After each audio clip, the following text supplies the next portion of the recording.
presented by T3 Umesh Music.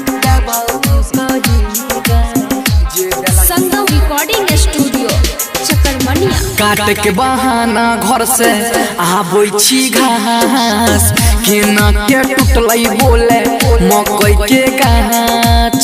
काट के बहाना घर से आबै छी घास केना के टूटलै बोले मकई के गाछ।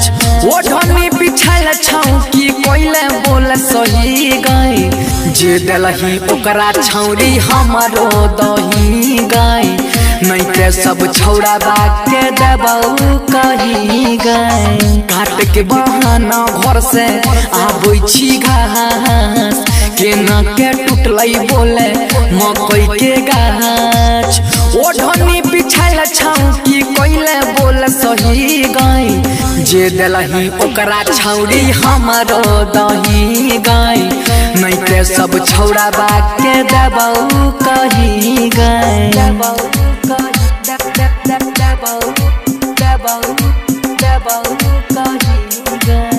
जे देलही ओकरा छौरी हमरो छौरी हमरो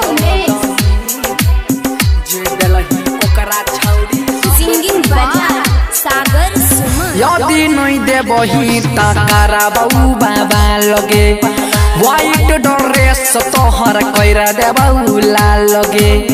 जदि नहीं देबही त कराबौ बाबा लगे व्हाइट ड्रेस तोहर कैरा देबौ लाल लगे।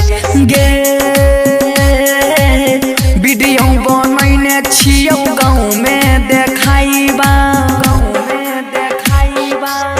वीडियो बनैने छियौ गाँव में देखाइबा सब दिन के परकल छौरी तोहर छोड़ैबा के छियौ छौड़ा तनी हमरो कहीं गई जे देलही ओकरा छौरी हमरो दही गई नहीं ते सब छौड़ा बाग के देबौ कहीं गए।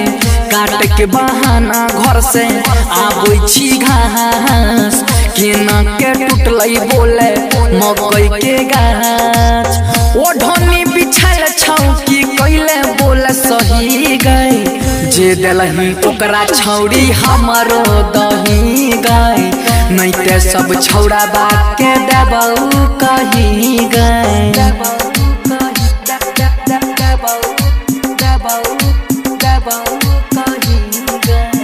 जे देलही ओकरा छौरी हमरो छौरी हमरो जे देलही ओकरा छौरी रिकॉर्डिंग बाय दुर्गेश जी। बहुते दिन चोरी छुपे लेलही तोई माजा सभे निकल तो आगे देबो ऐसन साजा। बहुते दिन चोरी छुपे लेलही तोई माजा सभे निकल तो आइ देबो ऐसन साजा। गे रणधीर दुर्गेश कहौ मैनले नहीं बात गे संगम राकेश कहौ मैनले नहीं बात गे चिखा दे छौरी तोई अपन बाला भात गे। रंजित सागर सुमन पूछौ हा कही गई जे देलही ओकरा छौरी हमरो दही गई नहीं ते सब छौड़ा बाग के देबौ कहीं गए। काट के बहाना घर से आबै छी घास केना के टूटलै बोले मकई के गाछ। ओढ़नी बिछाइल छौकी कोइले बोले सही गई जे देलही ओकरा छौरी हमरो दही गई नहीं ते सब छौड़ा बाग के देबौ कहीं गए नहीं ते सब छौड़ा बाग के देबौ कहीं गए। संगम रिकॉर्डिंग स्टूडियो चकरमनिया।